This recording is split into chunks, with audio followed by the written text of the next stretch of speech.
Show me your glory. 오병이의 기적, 너무나도 여러분이 익숙하게 아는 본문을 요한복음에서 얘기하고 있는 요한복음의 관점으로 다시 살펴보기를 원합니다. 요한복음 6장 1절에서 15절까지 오병이의 기적이 기록되고 있습니다. 요한복음에 7가지 표적이 나온다고 그랬죠. 그래서 그 7가지 표적이 물로 포도주를 만드는 것, 이것은 질의 모든 부분을 컨트롤하시는 그런 예수님, 그리고 신하의 아들을 치유함으로 인해서 공간을 컨트롤하시는 예수님, 그리고 38년 된 병자를 치유하심으로 인해서 시간을 초월하시고 또 질병을 초월하시는 예수님, 그 다음에 오병이어의 사건, 오늘 이제 다루게 되죠. 양을 초월하시는 예수님, 그리고 다음 주에 이제 다루게 될 무리를 걸으신 예수님, 자연 법칙을 초월하신 예수님이죠. 6번째로 선천적 소경이 치유되는 것을 통하여서 불행을 초월하시는 예수님, 그리고 나사로가 소생되는 그 장면을 통하여서 사망 권세까지도 컨트롤하시는 예수님, 이렇게 7가지의 기적들을 통하여서 예수님이 하나님의 아들이다라고 하는 것을 나타내 주는 것이 바로 요한복음에 등장하는 표적의 책의 내용입니다. 오늘 이제 다루게 될 내용은 오병이어의 기적인데, 오병이어의 기적은 유일하게 사복음서에 다 같이 등장하는 내용이에요. 그러니까 이 오병이어의 기적이라고 하는 것이 얼마나 중요한 역할을 이 성경에서 감당하고 있는지 아시겠죠? 그런데 각 복음서마다 오병이어 사건을 다루는 관점이 달라요. 예수님의 똑같은 공생애를 다루고 있다고 하더라도 이 공생애를 다루는 관점이 마태, 마가, 누가, 요한이 다 다른 겁니다. 그래서 오늘은 이제 요한복음의 관점이라고 하는 측면에서 이제 다뤄볼 수 있도록 그렇게 할게요. 요한복음만의 독특한 내용이 있어요.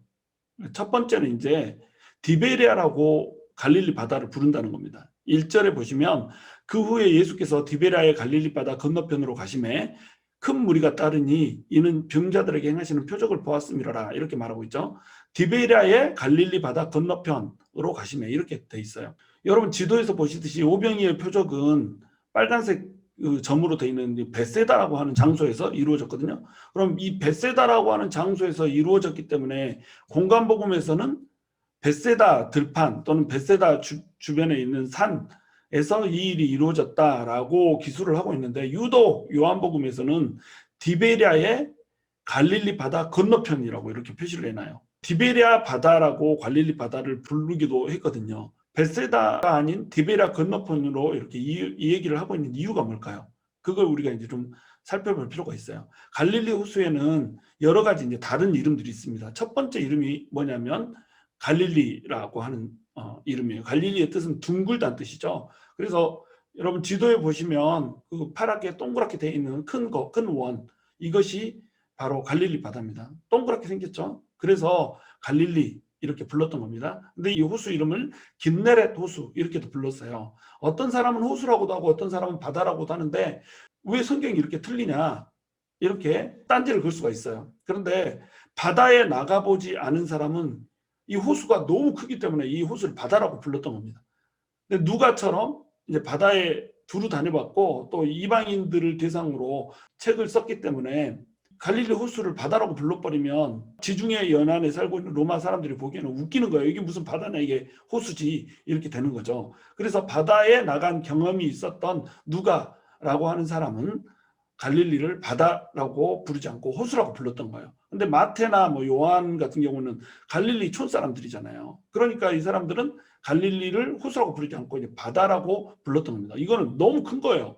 호수라고 하기엔 너무 커. 그러니까 이건 바다다, 바다, 이렇게 했던 겁니다. 그래서 갈릴리 호수라고도 부르고 갈릴리 바다라고 부르는데 이것을 이제 긴네렛 호수라고 불렀던 거예요. 긴네렛이라고 하는 뜻은 수금이란 뜻이에요. 수금이 타원형으로 이렇게 생겼잖아요. 좀 더 갈릴리보다는 더 구체적으로 이제 표현을 해놓은 거죠. 이것의 다른 이름이 또 하나가 있는데 이건 겟네사렛이에요. 겟네사렛은 그 뜻이 10개의 동산이라는 뜻이거든요. 그 왼쪽에 보시면 파란색으로 되어 있죠. 게네사렛으로 되어 있는데 겟네사렛입니다.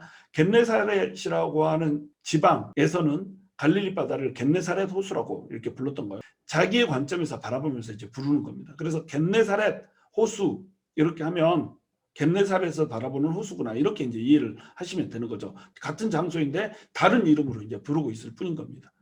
그리고 이제 디베리아라고 하는 이름이 붙여져요. 디베리아라고 하는 이름은 이제 AD 22년 이후에 붙여진 이름인데, 이 지방을 통치하고 있던 헤롯 안디바라고 하는 이 왕이 이 디베리아라고 하는 성읍을 건축을 해요. 그리고 나서 여기를 디베리아라고 이름을 붙이거든요. 디베리아는 로마의 황제 이름이었어요. 그러니까 화려하게 이 도시를 건립하고 난 다음에 로마 황제 이름을 갖다가 붙여놓은 겁니다. 로마 황제한테 봉헌한 땅이죠. 근데 이 땅이 원래는 어떤 땅이냐면 공동묘지였어요. 그러니까 시체 더미였던 공동묘지를 갈아엎고 거기에다가 도시를 화려하게 건립을 하고 이 이름을 디베리아라고 불렀던 겁니다.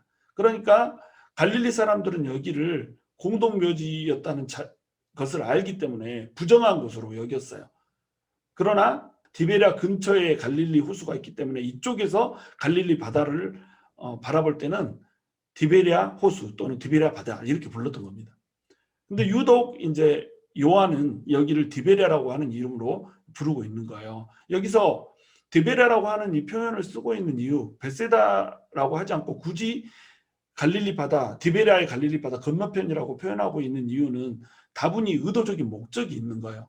왜 그러냐면 디베리아라고 하는 이름은 로마 황제한테 바쳐진 땅이라는 거죠. 그렇기 때문에 디베리아라고 하는 이 땅을 보면서 사람들은 로마 시대의 로마 성읍들의 화려함을 보고 세상을 연상을 했다는 겁니다. 세상에는 이렇게 화려한 것이 있다는 거예요. 번영과 풍요를 추구하는 사람들의 눈이 머무는 곳, 이것이 바로 디베리아인 겁니다. 바로 그것을 예수님께서 지적을 하고 계시는 거죠.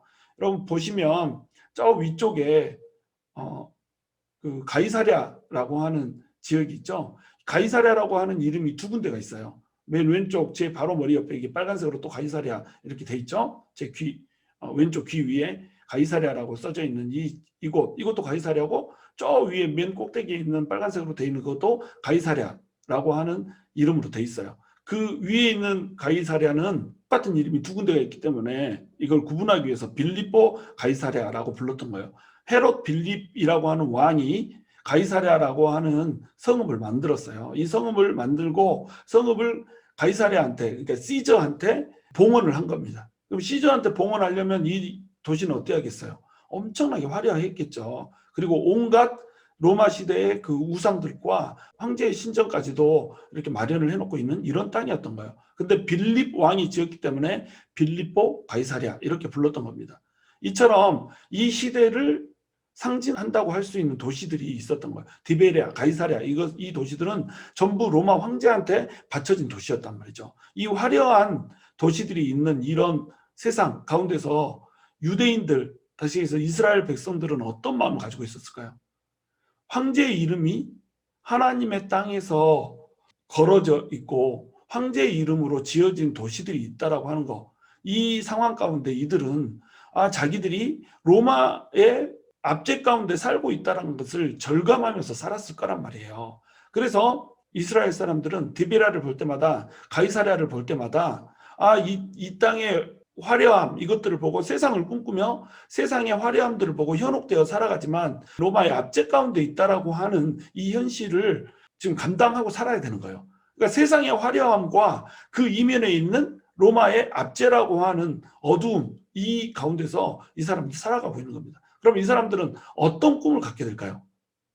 이 화려함이 로마의 것이 아니라 우리 것이었으면 좋겠다라고 하는 생각을 갖게 되는 거예요. 그러니까 로마의 압제하에서 이들은 지금 시오니즘, 다시 얘기해서 메시아가 와서 시온에 서고 메시아가 왕이 된 유대인들만의 왕국, 이 왕국을 대망하게 되는 겁니다. 예수 그리스도가 왕이 아닌 그들이 기다리는 정치적 메시아, 정치적 그리스도가 와서 로마를 갈아엎고 지금 현재 디베리아 또 가이사랴에 펼쳐지고 있는 이 화려함이 로마의 것이 아닌 우리 민족의 것, 유대인들의 것, 하나님의 백성의 것이 되기를 이들은 열망을 하고 있는 거예요. 그것을 표현해주는 한 단어가 뭐냐면 이 디베리아 바다라고 하는 겁니다. 그래서 디베리아의 바다, 갈릴리 바다 건너편에서 이 일이 벌어지고 있다라고 지금 얘기하고 있는 거예요. 이곳에는 예수님께서 사역을 하러 가신 게 아니에요. 예수님께서 제자들과 함께 사역을 하고 제자들이 이제 파송을 받아서 엄청난 사역을 하고 열매를 맺고 돌아와서 선교 보고를 한 직후에 지금 이곳으로 가는 장면이 공간복음에 등장을 하거든요. 예수님께서 이곳에 간 목적은 뭐였냐면 제자들이 좀 쉴 수 있게 해주기 위해서 간 거예요. 제자들에게 휴식을 주기 위해서 간 거죠. 근데 그곳에 이스라엘 백성들이 막 쫓아오는 겁니다. 그곳으로 피했다는 사실을 어떻게 알았는지 그냥 소문이 나가지고 큰 무리가 예수님을 쫓아서 그곳으로 오는 거예요. 그러니까 쉬고 싶어도 쉴 수가 없는 거죠. 근데 그들이 왔던 이유는 뭐냐면 병자들에게 행하시는 표적을 보았기 때문에 왔다는 거예요. 그들은 표적을 구했어요. 이 표적이 의미하는 거, 이건 뭐냐면 하나님으로부터 그리스도가 왔다, 이거거든요. 그들을 로마의 압제에서부터 벗어나게 하고 로마를 갈아엎어서 자기들이 디베리아와 가이사랴의 화려함의 그 주인공이 되고 싶어 하는 꿈, 그 꿈을 이루어 줄 사람이 올 텐데 그분은 반드시 표적을 갖고 올 거라는 거예요. 이미 구약 성경에 예언되어 있기 때문에 구약 성경에 예언된 그분이 하나님으로부터 온 사인, 표적은 사인이라는 뜻이잖아요. 사인을 가지고 올 거라는 겁니다. 그런데 그 사인을 병자들을 치유하는 걸로 하고 있는 거예요. 그러니까 이 표적을 좀 더 구체적으로 보기 위해서 지금 몰려드는 겁니다. 이 사람들은 단순히 자기들의 문제 때문에 나타나는 사람들이 아니고, 아, 이제 우리한테 드디어 그 약속된 그분이 왔나 보다, 그분이 혹시 이분 아닐까라고 하는 기대감으로 지금 나타나고 있는 거예요. 그래서 요한은 표적을 보았기 때문에 이 큰 무리가 이곳에 쫓아왔다라고 특별히 기록을 하고 있는 거예요. 이 요한복음에 기록된 특별한 내용인 겁니다. 요한복음만의 또 독특한 내용이 뭐냐면 빙들이 아닌 산으로 기록되어 있다는 거예요. 이 오병이의 기적을 공간복음에서는 전부 빈 들에서 이루어졌다고 이렇게 표현하고 있거든요. 근데 요한복음에서만 산에서 이루어졌다고 이렇게 표현하고 있어요. 그러면 산이에요? 빈들이에요? 산 위에 있는 빈들인 거죠. 산에 올라가면 그 산 위가 평지고 평탄하게 돼 있고 그 평탄하게 된 빈 들판에서 지금 이 사건이 벌어지고 있는 겁니다. 그런데 공간복음에서는 빈 들이라고 하는 표현을 썼고 요한만 산이라고 하는 표현을 썼던 거예요. 왜 그러냐면 요한은 이 산이라고 하는 표현을 통해서 모세와의 연결고리를 짓고 싶었던 거예요. 3절에 보시면 예수께서 산에 오르사 제자들과 함께 거기 앉으시니 이렇게 표현되어 있죠. 함께 거기 앉으셨다라고 이렇게 표현되어 있어요. 앉으시는 거, 왕처럼 그곳에 앉아서 딱 내려다본다, 이런 이제 이 뉘앙스를 주는 거죠. 그러면 왜 산이라고 하는 것이 모세하고 연결되는가? 모세는 시내산에서 율법을 받은 사람이잖아요. 그래서 호렙산, 하나님의 산이라고 하는 호렙산, 시내산에 올라서 소명을 받았던 사람이 모세고 그곳에서 하나님으로부터 율법을 받았던 사람이 모세라는 거죠. 그러면 예수님은 지금 왜 굳이 모세와 자기를 연결을 시키고 있을까요? 왜 그러냐면 5장과 6장을 연결하기 위해서 그런 겁니다. 5장에서 어떤 일이 벌어지냐면 38년 된 병자를 고치잖아요. 베데스다 연못에서 움직이지 못하고 연못 안으로, 베데스다 연못 안에 들어가서 자기 질병을 치유하고자 소망하고 있는 이 사람을 고쳐주는 이 장면이 나와요. 근데 이 장면이 안식일에 하필 열렸단 말이죠. 안식일에 일어난 사건이란 말이에요. 그럼 안식일은 유대인들에게서는 매우 중요한 날이거든요. 안식일에는 침상을 갖고 걸어가면 안 되는데 예수님이 네가 지금 일어나서 침상을 들고 걸어가라 라고 얘기를 해버렸다는 거예요. 그러니까 예수님은 안식일을 범한 분이 된 겁니다. 안식일을 범했다는 것은 모세가 준 율법을 범했다는 게 돼버리거든요. 그래서 이제 예수님에게 시비를 걸기 시작한 겁니다. 네가 어떻게 안식일에 하지 못할 일을 하느냐, 너는 율법을 어긴 자다, 이렇게 얘기를 하는 겁니다. 그러니까 예수님께서 뭐라고 대답하세요?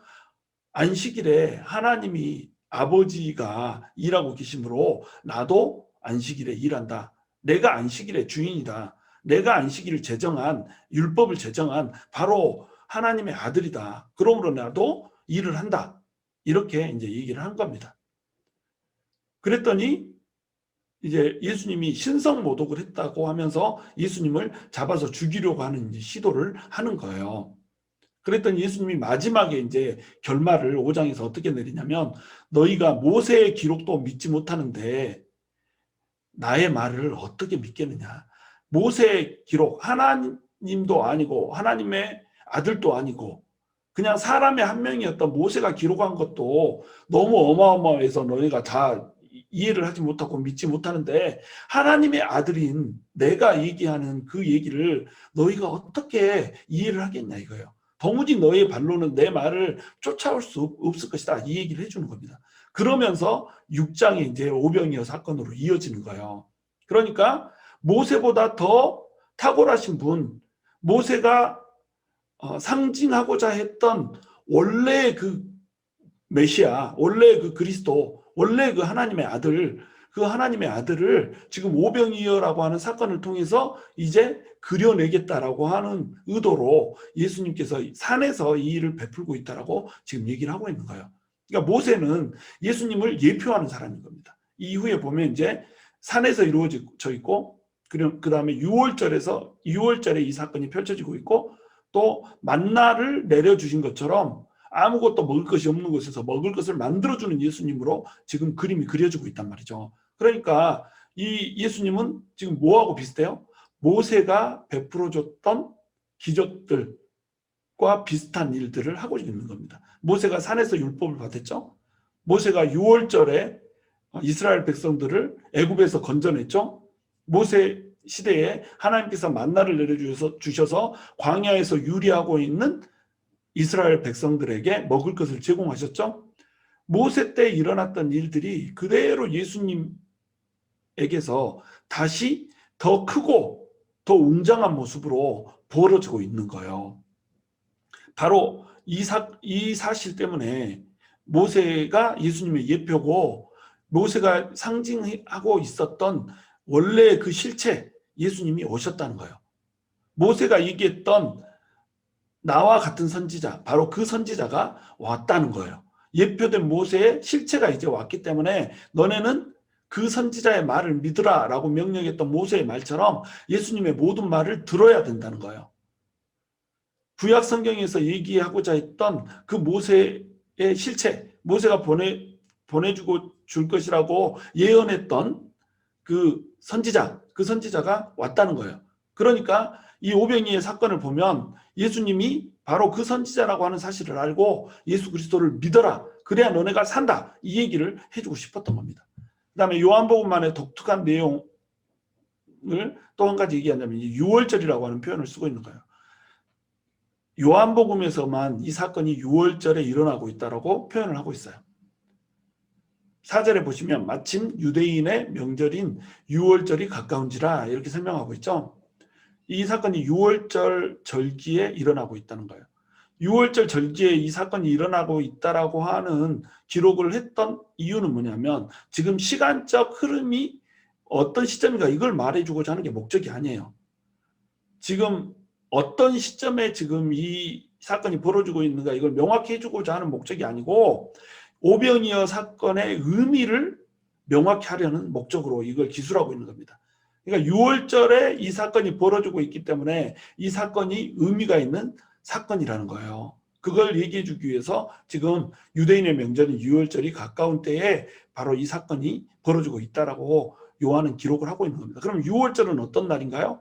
6월절은 이스라엘 백성들이 애굽에서 400년 동안 종살이를 한 다음에 출애굽을 하잖아요. 바로 출애굽을 할 때 하기 직전에 벌어졌던 사건이 6월절이란 말이에요. 이스라엘 백성들을 약속의 땅 가나안으로 내보내려고 하는데 바로가 허락을 하지 않잖아요. 그러니까 바로에게 10가지 재앙을 이제 내립니다. 근데 그 10가지 재앙을 쭉 내리는 동안에 바로가 마음이 엄청 완악해요. 그래서 9가지 재앙을 내릴 때까지만 해도 바로는 이스라엘 백성들을 보낼 생각을 하지 않아요. 그러니까 마지막 재앙을 이제 주는데 그 재앙이 뭐였냐면 이집트에 존재하고 있는 모든 첫 번째 아들들을 다 죽이는 그런 재앙이었던 겁니다. 이 10가지 재앙은 어떤 의미를 갖냐면 그 당시에 섬기고 있던 애굽의 신들을 전부 그 신들이 가짜 신이라고 하는 것을 증명해 주기 위해서 베푼 것이 10가지 재앙이었거든요. 그냥 안내 보내니까 너네 이렇게 내가 심판할 거야, 벌 줄 거야, 이런 의미로 주어진 게 10가지 재앙이 아니에요. 이 10가지 재앙은 하나님께서 이집트에서 섬기고 있던 각 신들을 하나하나 이 신들이 가짜라고 하는 것을 밝혀주기 위해서 베푼 것이 10가지 재앙이었다는 겁니다. 하나님께서는 얼마든지 재앙 베풀지 않고 이스라엘 백성들을 그냥 끌고 나가버릴 수 있거든요. 그런데 이스라엘 백성들은 400년 동안 그곳에서 종살이를 했잖아요. 400년 동안 그곳에 머물면서 어떤 풍습에 젖어 있겠어요? 이집트 사람들이 우상 숭배를 하는 그 문화 속에서, 그 풍습 속에서 젖어 있단 말이죠. 그러니까 그 풍습으로부터 벗어나야지 제대로 된 하나님의 백성이 될 거 아니에요. 그래서 10가지 재앙을 통해서 너네들이 지금 이집트에서 섬기고 있던 그 신이 진짜 신들이 아니고 가짜 신이다, 상천하지에 오직 하나님만 진짜 신이다라고 하는 것을 보여주고 싶었던 거예요. 그래서 10가지 재앙을 내린 겁니다. 물이 피가 되게 하는 사건, 물을 관장하는 신, 개구리, 독종, 파리, 이런 것들이 전부 그들이 섬기고 있는 신격화된 우상이었단 말이죠. 심지어는 그들은 파리를 섬겼잖아요. 파리가 여기 파리처럼 이렇게 느려터진 파리가 아니라 거기는 엄청나게 빠른 파리고 막 쏴요. 빨리 왔다 갔다 하면서 삑삑 쏴서 아프게 하고 막 이러기 때문에 파리를 전쟁의 신의 상징으로 이렇게 신격화를 시켰던 겁니다. 그러니까 파리 재앙이 임했던 거예요. 이도 마찬가지예요. 이는 아무리 잡아서 죽여도 계속 이가 나오잖아요. 그래서 이를 가정을 보호하는 가정의 수호신의 상징으로 이렇게 여겼던 거예요.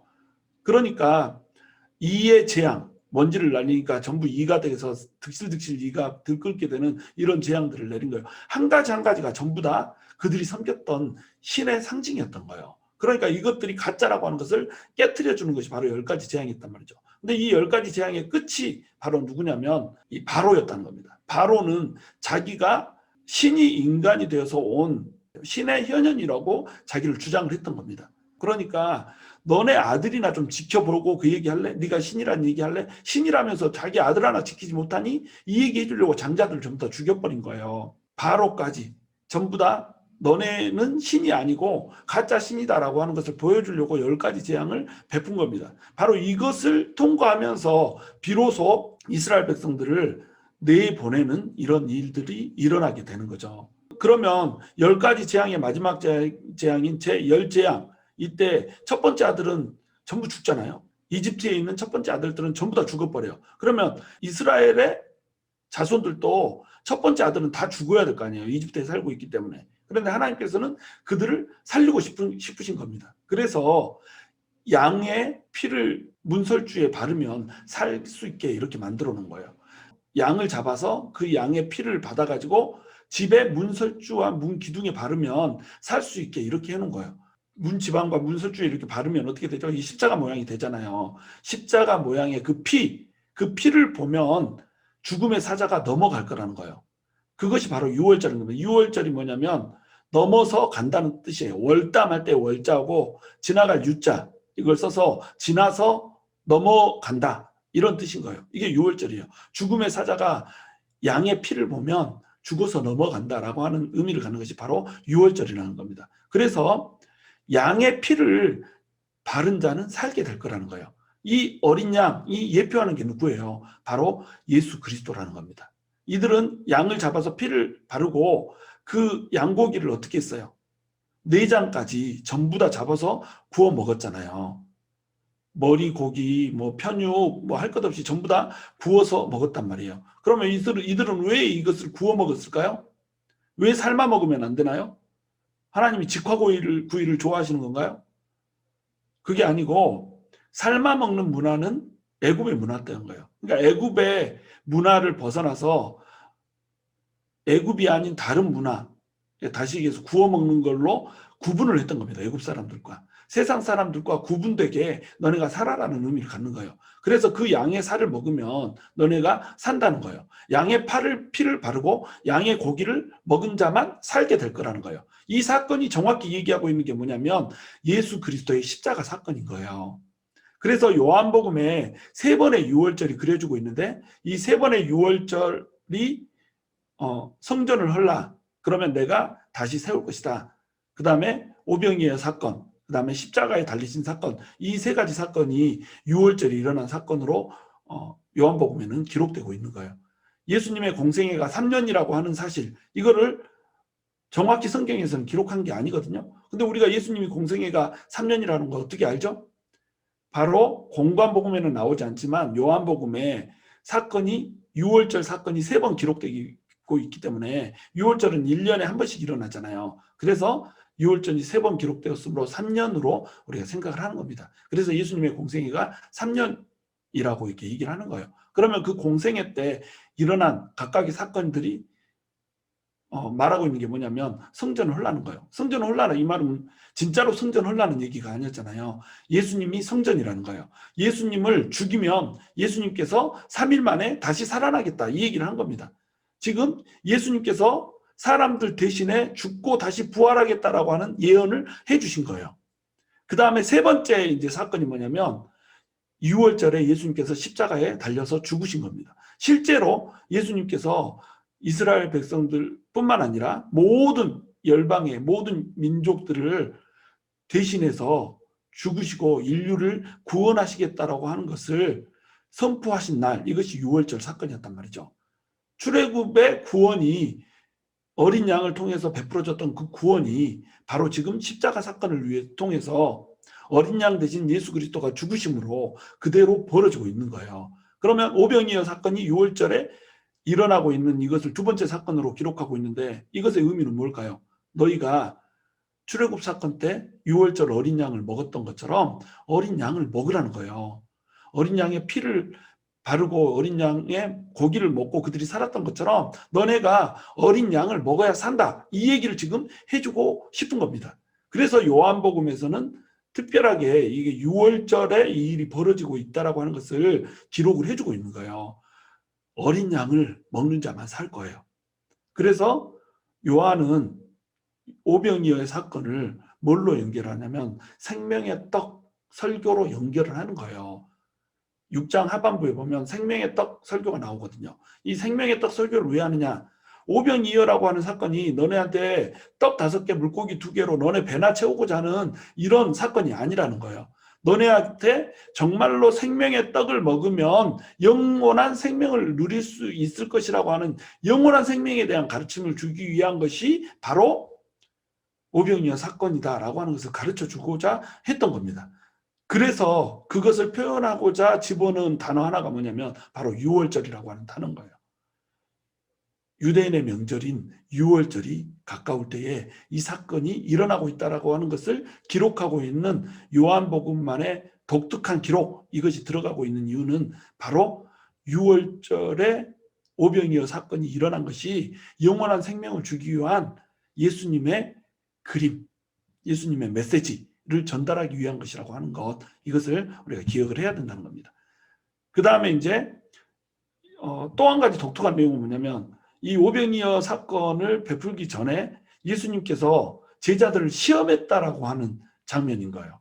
자, 5절에 보시면 예수께서 눈을 들어 큰 무리가 자기에게로 오는 것을 보시고 빌립에게 이르시되 우리가 어디서 떡을 사서 이 사람들을 먹이겠느냐 하시니, 이렇게 얘기하고 있죠.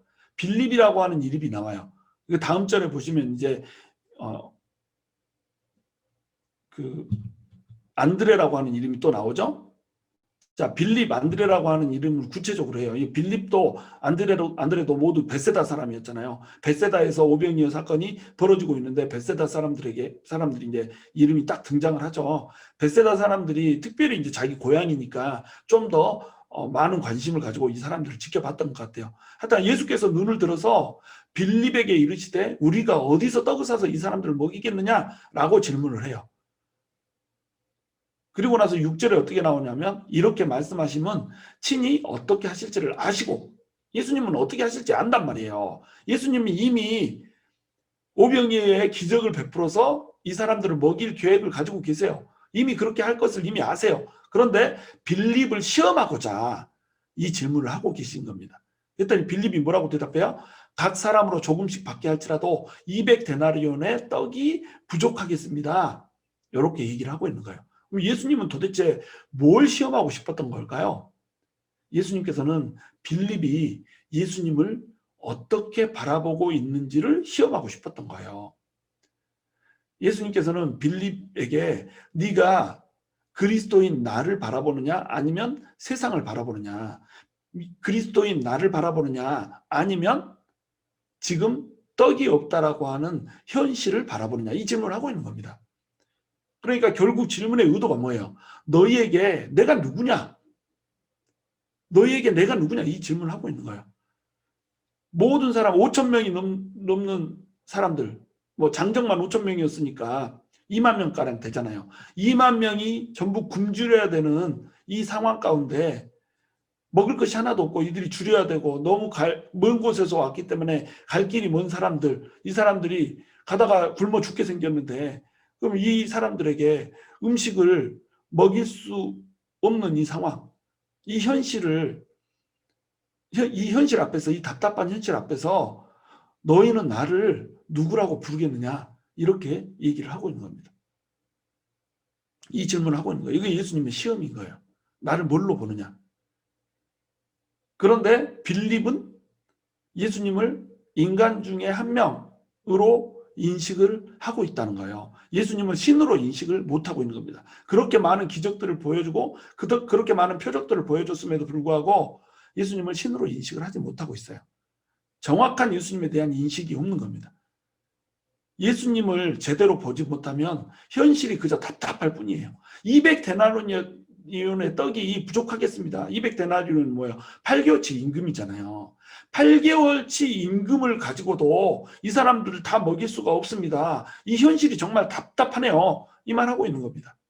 예수님께서 우리에게 주시고 있는 오늘날의 동일한 질문도 바로 이 질문이에요. 너희가 어디서 돈 나서 사역할래? 교회도 조그맣고 돈도 없고 사람도 별로 없고 어디서 돈 나서 어떤 인력으로 어떻게 하나님의 사역, 하나님의 나라를 세우는 일들을 감당할래? 이 질문하는 겁니다. 우리 현실 보면 답답해요. 우리가 뭐 재벌이 있어요? 갑부가 있어요? 막 100만 불씩, 200만 불씩, 1000만 불씩 버는 사람 있습니까? 우리 뭐 헌금 제일 많이 하는 사람 해봤자 공 3개예요. 이런 상황 가운데서 우리가 무엇을 할 수 있을까요? 이거를 예수님께서 우리에게 동일하게 질문한다는 겁니다. 어디에서 떡을 얻어서 이웃들을 섬길래? 어디에서 돈이 나가지고 하나님의 나라를 확장할래? 너네가 먹일 생각이 있냐? 너네 먹을 것도 없는데 과연 너네가 세상에 나가서 세상 사람들의 주림을 채울 수 있을까? 세상 사람들의 목마름을 너희가 죽일 수 있을까? 이거 물어보는 겁니다. 너네 할 수 있겠니? 물어보는 거예요. 우리가 현실을 보면 할 수 없어요. 우리가 현실만 바라보면 우리 지금 뭐하고 있지? 왜 우리는 교회를 새로 세웠지? 우리는 왜 지금 이 세상 가운데서 예수를 바라보면서 하나님 나라를 꿈꾼다고 이렇게 큰 소리를 치고 있지? 자기 자신을 그렇게 돌아볼 수밖에 없다는 거죠. 근데 예수님께서는 그 상황 가운데서 한 가지 질문을 한다는 겁니다. 너네가 나를 뭐라고 하느냐? 우리가 예수님을 진짜 그리스도시오 메시아라고 볼 수 있는 눈이 있다고 한다면 지금 현실이 답답해지지 않는다는 말이에요. 지금 우리에게 있는 현실은 암울하고 아무것도 가진 것 없고 아무것도 내세울 것이 없다고 할지라도 예수님이 우리 주님이잖아요. 모든 것의 공급자 되신 예수님이 우리 주인이시란 말이에요. 그 정확한 신의식이 있으면 우리는 다른 눈으로 세상을 바라볼 수 있다는 말이죠. 근데 빌립은 그 눈이 없었던 거예요. 그러니까 200데나리온의 떡이 부족하리이다, 이런 대답을 지금 하고 있다는 겁니다. 시험에 실패한 거예요. 그리고 이제 또 다른 독특한 내용은 뭐냐면 보리떡 5개와 물고기 2마리라고 하는 얘기예요. 보리떡 5개, 보리떡이라고 하는 것을 명확히 얘기해 주는 건 요한복음밖에 없거든요. 자, 제자 중에 하나, 8절에 보시면 제자 중 하나 곧 시몬 베드로의 형제 안드레가 예수께 여짜오되 여기에 한 아이가 있어 보리떡 5개와 물고기 2마리를 가지고 있나이다. 그러나 이것이 이 많은 사람들에게 얼마나 되겠사옵나이까? 안드레도 지금 똑같은 대답을 하고 있어요. 그렇죠? 보리떡 5개하고 물고기 2마리밖에 없어요. 우리가 가진 게 이게 다예요. 이 많은 사람들에게 이것이 얼마나 되겠사옵나이까? 지금 이 질문을 하고 있는 겁니다. 안드레도 지금 실패하고 있는 거예요. 여러분, 보리떡 5개, 물고기 2마리 할 때 이 보리떡, 요한이 보리떡이라고 하는 것을 명확히 얘기해 주는 이유가 있어요. 이거 뭐냐면 보리떡은 가난한 사람들이 먹는 떡이었던 겁니다. 우리식으로 하면 빈대떡이에요. 빈대떡. 원래 빈대떡은 빈자떡이잖아요. 가난할 빈자에 떡이란 말이에요. 가난한 사람들이 먹는 떡, 빈자떡. 돈 없으면 집에 가서 빈대떡이나 부쳐 먹지. 짜라짜 삐야 삐야. 그렇게 하는 이유, 그 노래를 부르는 이유 뭐예요? 빈대떡. 가난한 사람들이 먹는 떡. 돈 없으니까 가난한 사람들이 빈대떡을 먹는다는 거예요. 이것처럼 보리떡이 이런 거라는 겁니다.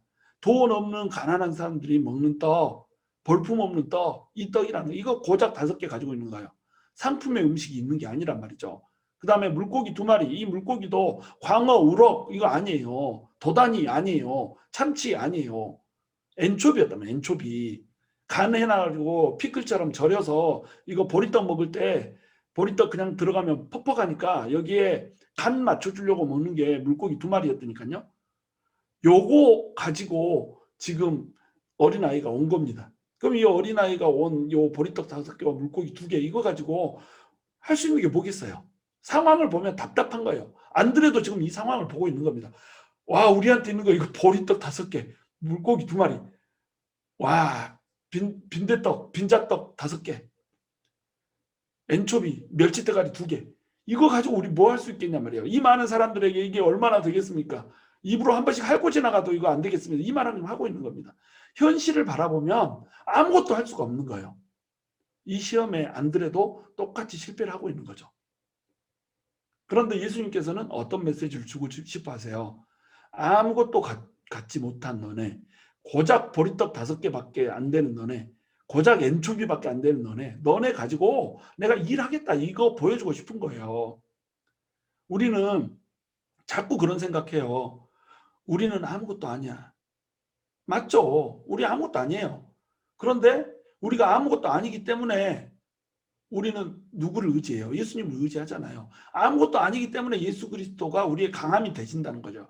약하기 때문에 예수님께서 우리의 강함이 되신다니까요. 세상에 강하다고 자기를 평가하는 사람들은 예수님 제쳐두고 자기 힘으로 일을 해요. 그러니까 아무것도 할 수 없죠. 그러나 우리는 약하기 때문에 예수님을 우리 주인으로 모시고 예수님께서 우리 대신 일하시기 때문에 우리가 약함이 오히려 우리의 강함이 되는 거예요. 우리는 자꾸 이런 생각합니다. 이것으로 뭘 할 수 있겠나? 우리가 벌어들인 이거 가지고 뭘 할 수 있겠나? 고작 100불 단위의 11조 하는 우리 11조도 돈이 없어서 거의 할까 말까 갈등하다가 어쩔 때는 띵개먹기도 하고 뭐 대면 예배를 안 하고 이렇게 온라인 예배를 하니까 뭐 헌금 그냥 건너뛰는 거는 부지기수고 막 이렇게 우리 돈 없으니까 이렇게 하는 쪽도 많고 이런데 이런 우리가 무엇을 할 수 있을까? 이런 생각할 수 있잖아요. 우리 같은 것들이 뭘 할 수 있을까? 아무런 힘도 없고 지혜도 없고 능력도 없고 은사라는 것도 딱히 볼 것도 없고 우리 같은 게 뭘 할 수 있을까? 믿음도 이제 믿은 지 얼마 안 돼 가지고 1년 이제 믿었고 2년 믿었고 모토 신앙으로만 한 3, 40년 있어 왔지만 이제 인격적으로 예수님 만난 것은 엊그저께 같고 이래서 우리가 뭘 할 수 있겠나? 우리의 상황을 보면 아무것도 할 수 없다는 거예요. 그런데 과연 우리에게 아무것도 없을까요? 우리가 갖춘 것이라고 하는 것은 정말 보리떡 5개, 물고기 2마리일 뿐일까요? 지금 이 질문을 예수님께서 우리에게 하는 겁니다. 예수님께서 우리에게 동일한 시험을 주시는 거예요. 이 시험을 우리는 과연 통과할 수 있을까요? 우리가 그 시험을 통과해야 된다는 겁니다. 어떻게? 예수님을 바라보는 그 눈으로 통과를 해야 된다는 거예요. 그것을 지금 예수님께서 바라보게 해주시기 위해서 오병이어 사건을 쫙 지금 펼치십니다. 이제 10절에 보시면 예수께서 이르시되 이 사람들로 앉게 하라 하시니 그곳에 잔디가 많은지라 사람들이 앉으니 수가 5,000명쯤 되더라. 남자만 5,000명이었어요. 그러니까 여자, 노인들, 어린아이들 합치면 한 2만 명 되겠잖아요. 2만 명의 사람들을 앉게 하라는 거예요. 공간복음에 보면 이걸 50명, 100명 단위로 이제 앉게 한 겁니다. 50명, 100명 단위로 짝을 지어서 앉게 하면 요거 덩어리 시면 100명씩 100개면 10,000명이잖아요. 100명씩 200개면은 2만 명이 이런 식으로 이제 수를 지금 센 거죠. 하여튼 이런 식으로 앉게 한 겁니다. 앉게 했다 이 말은 뭐예요? 이제 너네한테 먹을 거 급식하겠다 이겁니다. 보리떡 5개, 물고기 2개밖에 없는데 너네한테 지금 먹을 거 주겠다는 거예요. 예수님께서 지금 공급하겠다는 겁니다. 앉게 하는 이 시점에서부터 벌써 먹을 것은 이미 예견된 거예요. 먹을 것이 있으니까 앉으라고 하는 거죠. 없지만 있는 거예요. 지금 예수님께서 이 그림을 보여주시는 거예요. 우리 없지만 있는 거예요. 여러분 아무것도 가진 거 없죠? 능력 없죠? 지혜 없죠? 신분도 안 되고 뭐 직장도 변변치 않고 사업장도 별로 잘 굴러가지 않고 이러는 것 같죠? 그러나 앉으라는 거예요. 나눠주겠다는 거예요. 있다는 거예요. 이거 예수님의 메시지라니까요. 일하다가 지치고 고나고 피곤해 죽겠죠. 해가 맞도록 수고해도 밤이 맞도록 수고해도 열매가 없죠. 얻는 거 없죠. 그런데 예수님께서 앉으라는 거예요. 이제 먹을 거 주겠다는 거예요. 11절에 예수께서 떡을 가져 축사하신 후에 앉아있는 자들에게 나눠주시고 물고기도 그렇게 그들의 원대로 주시니라. 그들의 원대로 주시니라. 사람들에게 정량 나눠준 거 아니에요. 먹고 싶은 대로 와서 다 가져가서 먹었습니다. 배가 뭐 좀 많이 먹는 사람은 배 터지게 먹고 또 먹었던 거예요. 그들의 원대로 주었습니다. 원대로. 그것이 예수님의 공급이라는 거예요. 예수님의 공급은 원대로 주시는 거예요. 예수님이 이 땅에 오신 목적은 내가 그들을 구원하고자 하고 섬기려 하고 또 그들로 풍요롭게 하기 위해서 오셨다는 거예요. 그게 우리 예수님이거든요. 12절에 보면 그들이 배부른 후에 예수께서 제자들에게 이르시되 남은 조각을 거두고 버리는 것이 없게 하라 하심으로 이렇게 얘기했죠. 그들이 배부른 후에 예수님께서 제자들에게 남은 조각을 전부 거두게 하는 거예요. 버리지 말라고 한 거예요. 자, 예수님께서는 왜 이러셨을까요? 떡이 아까웠을까요? 보리떡 5개 뭐 나중에 먹으려고 그랬을까요? 나중에 또 만들면 되잖아요. 예수님은 언제든지 공급할 수 있는 분인데 예수님께서 지금 이 말씀을 하고 있는 이유는 뭐냐면 너네에게 원대로 지금 주고 계시는 이분이 고작 지금 이 시점에 너네 배고프니까 배고픔 채워주려고 이 일하고 있는 것이 아니라는 것을 예수님께서 보여주고 싶으신 겁니다. 그러니까 남은 조각을 거두게 하시는 거예요. 13절 보시면 이에 거두니 보리떡 5개로 먹고 남은 조각이 12바구니에 찼더라. 이렇게 나와요. 12바구니에 찼다라고 얘기를 하고 있어요. 많은 사람들이 이 하나님을 공급자로 이해를 합니다. 예수님을 공급자로 이해해요. 그래서 예수님께서 공급하시기 때문에 우리는 풍요를 누리고 번영을 누릴 수 있다고 생각을 해요. 사실입니다. 그런데 예수님께서 풍요를 주시고 공급하시는 이유는 뭐냐면 예수님과의 교제를 위해서예요. 예수님에 대한 인식을 명확히 하기 위해서 그러는 겁니다. 예수님이 어떤 분인지 하나님이 어떤 분인지를 알게 하려고 그러는 거예요. 우리 배 좀 채우려고 그러는 게 아니라니까요. 그러면 처음부터 아예 먹을 것이 없는 상황 안 만들죠. 땅에서 그냥 먹을 것이 주렁주렁 달려있고 나무 가면은 나무에 그냥 음식이 달려있게 이렇게 만들어버리죠. 하나님 못하실 것 같아요? 해버려요. 삼겹살, 두루치기 이런 거 나무에 주렁주렁 달려있게 해가지고 걸어가다 배고프면 따먹게 해버린다니까요. 그게 하나님이 하실 수 있는 일이에요. 그런데 하나님께서 이렇게 일하지 않으세요. 결핍, 죄 때문에 온 결핍 이것들을 경험하게 하시고 이 결핍들 속에서 하나님께서 공급해 주심으로 말미암아서 이 공급을 통해서 결국 알게 하고자 하는 게 뭐예요? 진정한 생명의 떡인 나를 너네가 발견해라는 거예요. 너네한테 중요한 것은 지금 너네가 지금 먹고 배부르는 이 떡이 아니고 나라고 하는 생명의 떡 이것이 소중하다. 이 얘기를 해주고 싶은 겁니다. 이것이 오병이어 기적의 목적인 거예요. 그래서 남은 조각을 거두게 한 겁니다. 남은 조각을 거두게 했더니 몇 바구니를 거뒀어요? 12바구니를 거뒀단 말이에요. 여기서 이 바구니라고 하는 표현은 옛날에는 뭐 12광줄이 막 이렇게 구분하지 않고 기록했지만 12바구니로 정확히 구별을 해서 이제 기록을 해요. 7병 235 사건, 오병이어와 비슷한 사건 중에 하나인 7병 235 사건에서는 7광주리로 구분을 하잖아요. 이 오병이어 사건은 벳세다에서 벌어졌어요. 벳세다는 누가 주로 살아요? 유대인들이 주로 사는 땅입니다. 그러니까 이 벳세다의 오병이어의 기적은 유대인들을 대상으로 펼쳐진 거였어요. 7병 235는 데가볼리 지방, 그러니까 이방인들이 주로 사는 이 지방에서 벌어진 거였어요. 그래서 7병2사모예요. 5병2의 5자는 뭐라고 그랬죠? 바로 모세 오경을 의미하는 겁니다. 그래서 유대인들을 상징하는 거예요. 5병2의 2는 증인을 상징하는 거예요. 2명의 증인이 반드시 있었어야 됐잖아요. 그리고 5,000명이 먹었잖아요. 장정 5,000명이. 여자는 당시에 숫자에 들어가지 않았습니다. 그래서 장정 5,000명을 셌던 거예요. 장정 5,000명을 먹였다. 이 말은 뭐예요? 여기도 5 곱하기 1000이잖아요. 5. 이스라엘의 유대인들의 완전수 5. 이 5가 들어가 있고 남은 음식이 몇 개예요? 12강줄이었잖아요. 10이라고 하는 숫자는 또 뭐예요? 유대인들이 생각하는 완전수, 유대인들의 완전수가 바로 12, 12지파잖아요. 12제자잖아요. 그러니까 12, 12바구니를 남겼던 겁니다. 이때 이 바구니가 헬라어로 뭐냐면 코피노스거든요. 7병2사모에서는 7광주리로 표현되는데 이 광주리는 스피리스예요. 코피노스와 스피리스의 차이가 뭐예요? 코피노스는 이스라엘 백성들, 유대인들이 정결한 음식을 넣는, 코셔를 넣는 그 특별한 바구니였단 말이에요. 유대인들의 바구니였단 말이죠. 그냥 일반 광주리가 아니에요. 스피리스는 아무 광주리나 얘기하는 거예요. 자, 만약에 스피리스에다가 남은 음식을 채웠다면 12바구니가 안 나왔겠죠? 12광주리가 안 나오고 다른 수가 나왔겠죠. 하필 코피노스에다 채운 이유가 뭐예요? 12바구니, 이것을 12바구니로 만들기 위한 거예요. 예수님께서는 지금 10이라고 하는 숫자에다가 의미를 주는 겁니다. 지금 이 기적은 너네 유대인들한테 내가 보여주고 있는 표적이다 이거예요. 사인이다 이겁니다. 내가 메시아다 이거예요. 나를 먹으면 너네가 산다라고 하는 것을 보여주는 표적이라는 거예요.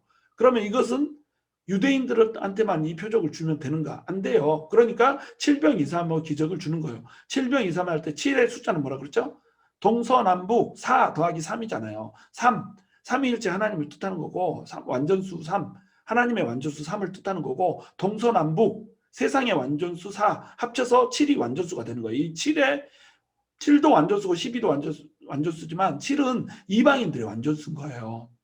그런데 4,000명을 먹이잖아요. 이때도 동서남북 4에다가 곱하기 1000이란 말이죠. 거기에 몇 광주리를 남겨요? 7광주리를 남기는 거예요.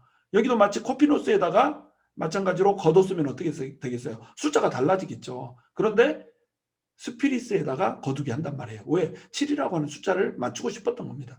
그러니까 예수님께서는 지금 이 사인, 심지어 바구니에다가 남는 음식을 거두게 하는 이것을 통해서 정확히 사인을 주는 거예요. 표적을 주는 거예요. 너네 이거 먹고 배부르지? 이거 먹고 배부르라고 너네한테 주는 거 아니야. 내가 누군가를 가르쳐 주려고 주는 거야. 나는 메시아야. 나는 그리스도야. 내가 너네를 구원하러 왔어. 나 먹어야 너네 산다. 너네 이 세상에서 떡 먹고 나서 시간 지나면 다시 배고파지지. 그리고 계속 먹어서 배부르고 또 배불러도 나중에는 결국 죽게 되지. 죽고 나서는 어떻게 할래? 죽고 나서 영원히 살게 만들어주는 그 생명의 떡, 그게 바로 나야. 이 말씀을 지금 예수님께서 해주고 싶은 겁니다.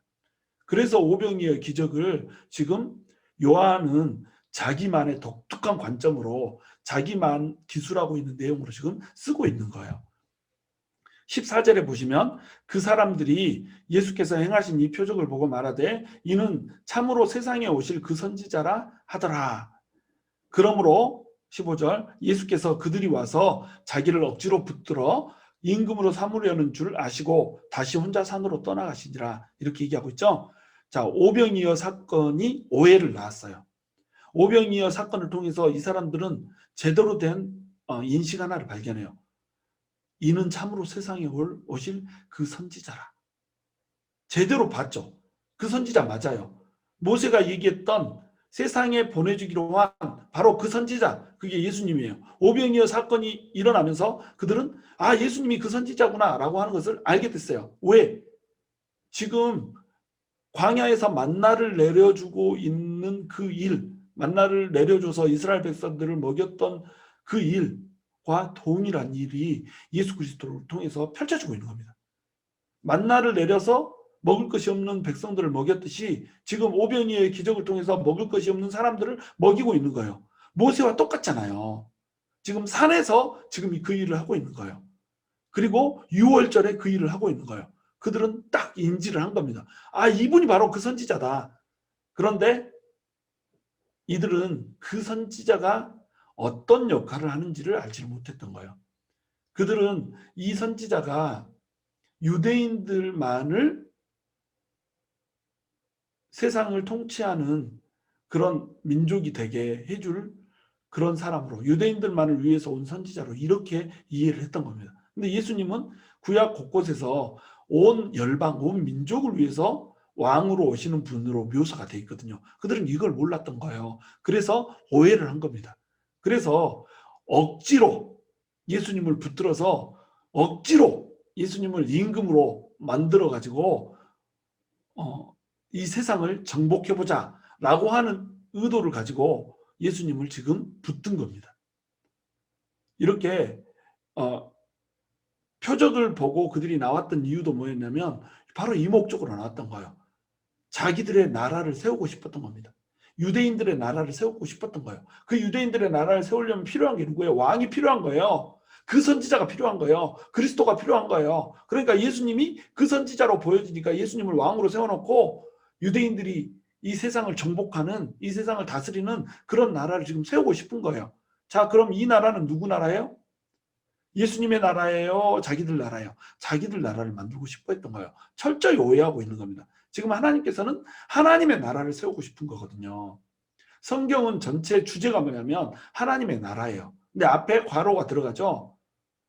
예수님이 왕이 된 하나님의 나라. 이게 성경 전체의 주제거든요.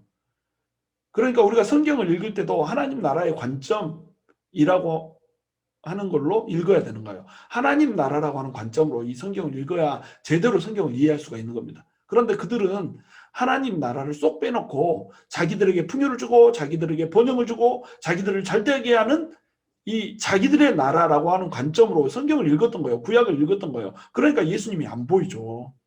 그러니까 하나님은 온데간데 없이 사라지고 자기들 유익만 보이는 겁니다. 이것들이 바로 세상이 가졌던 그들의 오해였던 거예요. 그래서 예수님께서는 지금 이들을 피해서 다시 혼자 산으로 떠나가시니라 이렇게 나오죠. 다시라고 하는 표현을 썼던 이유는 원래 예수님께서 산으로 오셨던 이유가 사역하려고 오신 게 아니라 쉬려고 오셨잖아요.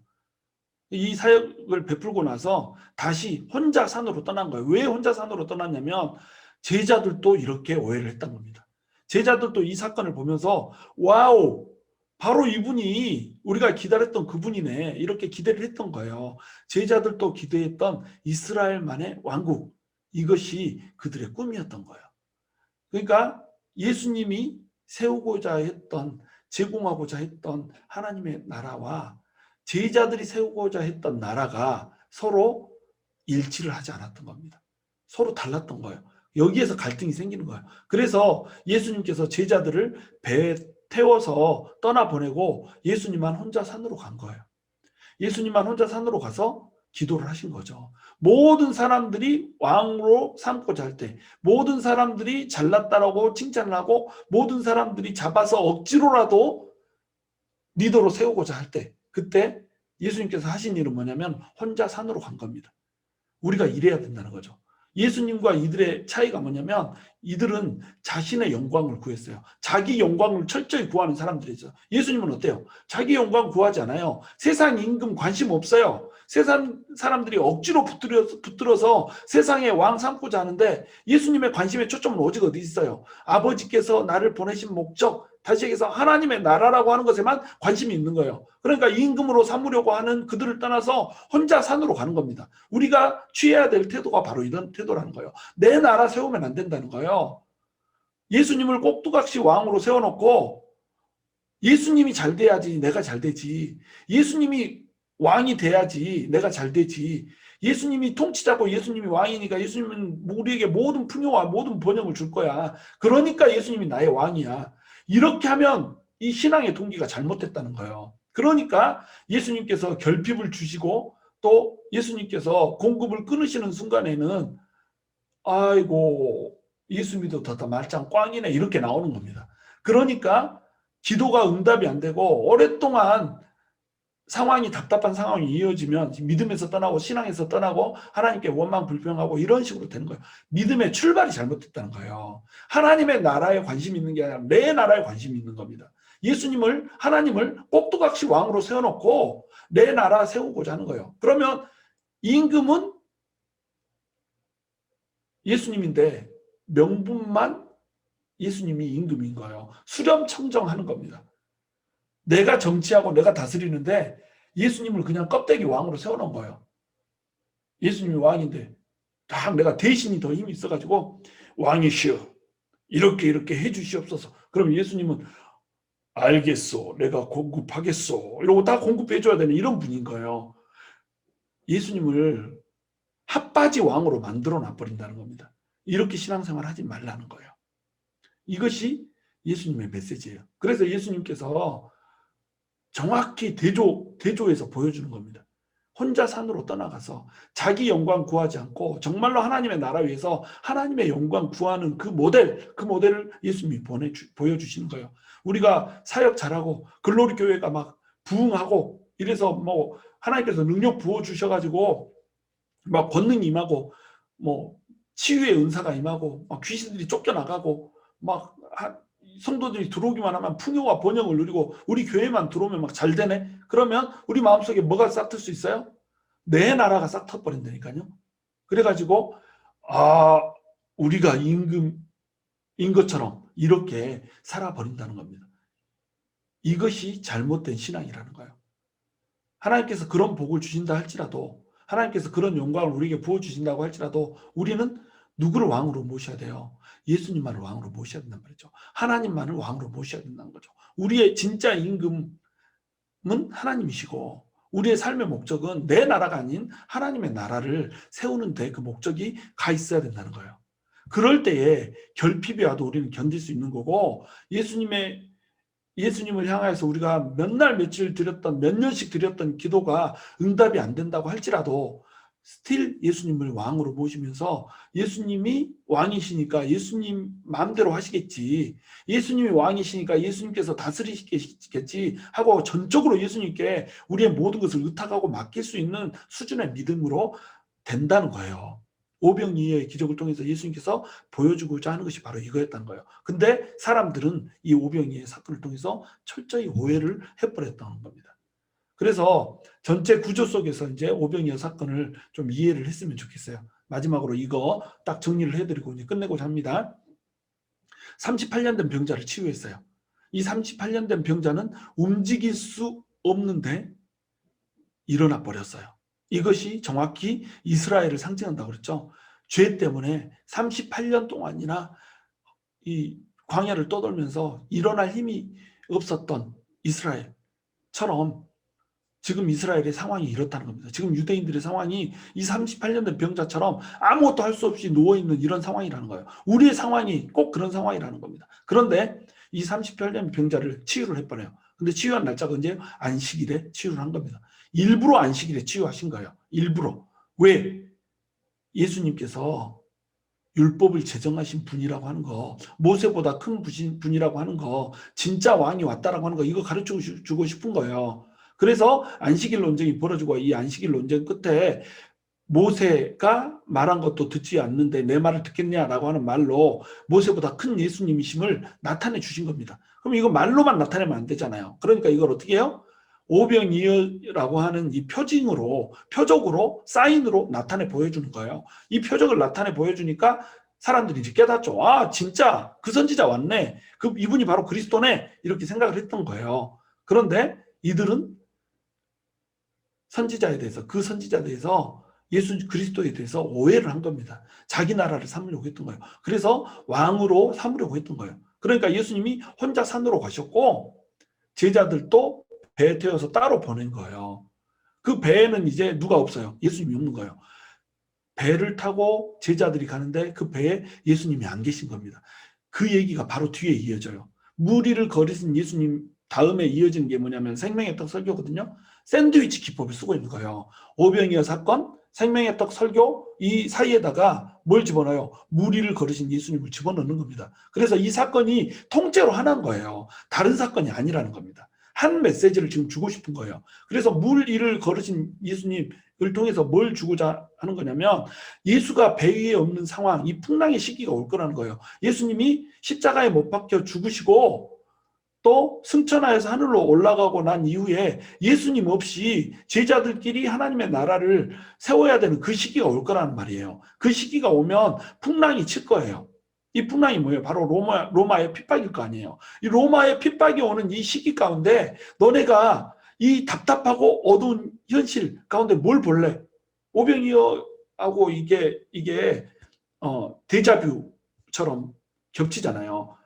먹을 것은 없고 2만 명이나 되는데 가진 것이라고는 보리떡 5개, 물고기 2개밖에 없는데 너네가 뭘 볼래? 이 질문하고 똑같은 질문을 하는 겁니다, 지금. 그때 예수님을 주인으로 보면 예수님이 공급자라고 하는 사실을 인정하면 예수님이 먹이신다는 거예요. 예수님이 배 위에 없는 이 상황 가운데 풍랑이 있는데 이 풍랑이 있는 이 상황에서 예수님이 너네 주인으로 오시면 너네가 이 풍랑을 이길 수 있다는 거예요. 이제 세상에 풍랑이 올 텐데 이 풍랑 가운데 너네 어떻게 할래? 결핍 가운데 어떻게 할래? 보리떡 5개, 물고기 2개밖에 없는 이 상황 가운데 어떻게 할래? 아무것도 없고 결핍돼 있고 기도를 해도 기도가 듣는 둥 마는 둥 이렇게 되는 이 상황 가운데 너네 어떻게 할래? 이 질문을 하는 겁니다. 이때 풍랑 위에 계신 예수님을 바라보면 그 무리를 걸을 수가 있을 거라는 거예요. 재림할 때까지 이 세상은 풍랑의 바다가 될 거예요. 막 파도가 쳐서 우리는 결핍 가운데 살아야 되고 또 고난 가운데 고통 가운데 살아야 되고 아픔 가운데 살아야 되고 눈물이 마를 날 없이 살아야 될 거예요. 이때 우리 뭘 볼 거냐는 거예요. 이때 예수 그리스도 보라는 겁니다. 그러면 예수 그리스도께서 공급자가 되실 거라는 거예요. 예수 그리스도께서 오병이의 기적을 여러분의 삶 가운데 베풀어 주셔서 먹이실 거라는 거예요. 이 시대의 사람들에게 오병이어 기적을 베풀어 주었듯이 이 현실 삶에서 너희에게 동일한 공급 줄 거라는 거예요. 그런데 진짜 본질이 뭐예요? 너네가 이 세상 한 삶 살면서 풍요롭고 번영 누리면서 예수님 때문에 우리 예수님 너무 멋져 이러고 사는 거 아무 의미 없다는 거예요. 진짜 의미는 뭐예요? 생명의 떡이신 예수님을 진짜로 붙들었는가 안 붙들었는가, 그 생명의 떡 대신 예수님을 붙들었기 때문에 그것으로 인해서 우리에게 만족이 있는가 없는가, 이것이 진짜 중요한 일이라고 하는 거, 이걸 보여주고 싶은 거예요. 그래서 무리를 걸으신 예수님 사건을 낑겨 놓고 난 다음에 생명의 떡 설교를 하는 겁니다. 생명의 떡인 예수로 인해서 너네가 산다. 오병이어 기적, 이것은 너네 이 삶 가운데서 한정된 제한된 삶 가운데서 먹을 거 주고자 하는 것이 아니고 영생을 주기 위한 하나님의 그림이다. 예수님의 그림이다. 그러므로 너네가 장차올 세상, 이 세상에 누릴 영생을 누리기 위해서 예수 그리스도 붙잡으라, 이 얘기하고 있는 겁니다. 정확히 예수님이 누군지를 알라는 거예요. 예수님이 정확히 하나님이라고 하는 거, 이 사실을 알라는 거예요. 이 사실을 붙들면 금생과 내생에 약속이 있다니까요. 그런데 예수님을 자꾸 현생의 예수님으로만 이해를 한다는 말이에요. 기도하면서 주님 주세요, 주면은 할렐루야, 안 주면은 힝, 찌뽕 이러고 있고 이렇게 된다는 말이에요. 왜? 예수님이 현생의 우리의 떡을 주시는 왕으로 이렇게 오해를 하거든요. 착각하지 말라는 거예요. 이 세상은 덧없이 지나가는 거고 하나님께서는, 예수님께서는 영원한 생명을 주시는 떡이라니까요. 그 떡 붙들라는 거예요. 그 떡 붙잡으라는 거예요. 그러면 그 떡 붙잡으면 이 현 세상에서도 풍랑이 일 때 풍랑을 잠재워 줄 것이고 이 현 세상에서도 오병이어 사건처럼 너네에게 결핍 시에 풍요를 주겠다라고 하는 이 약속을 주고 있는 겁니다. 우리 예수님 똑바로 바라봅시다. 예수님이 하나님이라고 하는 거 똑바로 인식합시다. 예수님은 선하신 분이시고 예수님은 우리에게 고통을 주기를 원하지 않으세요. 예수님은 악의 조성자가 아니시고 고통의 조성자도 아니세요. 그러나 악과 고통 가운데 우리는 우리 죄 때문에 처해 있는 거예요. 이 상황 가운데서 예수님은 우리의 떡이 되시기 원하세요. 이 현세에서 오병이의 떡이 되기 원하실 뿐만 아니라 영원한 삶을 통하여서 영원한 생명을 주고자 원하시는 생명의 떡이 되길 원하세요. 이게 우리 주님이시라니까요. 이게 우리 주님이라고요. 이 주님을 똑바로 바라보십시오. 이 주님을 똑바로 이해하십시오. 이것이 오병이어 사건이 주고자 하는 예수님의 메시지인 겁니다. 저와 여러분이 이 예수님을 정확히 하나님의 아들로 인지하고 우리의 왕으로 모시기 원해요. 우리가 왕 되어서 예수님을 그냥 핫바지 왕으로, 꼭두가시 왕으로 모시고 사는 것이 아니고 진정한 우리의 왕. 그래서 예수님이 다스리시고 통치하는 대로 우리가 순종하겠나니라, 따르겠나이라 이렇게 고백하는 우리의 진짜 왕으로 예수님을 모시자는 거예요. 저와 여러분이 예수님을 진정한 왕으로 모시고 풍요와 또한 영생을 동시에 누리게 되는 축복이 있기를 주님의 이름으로 축원합니다.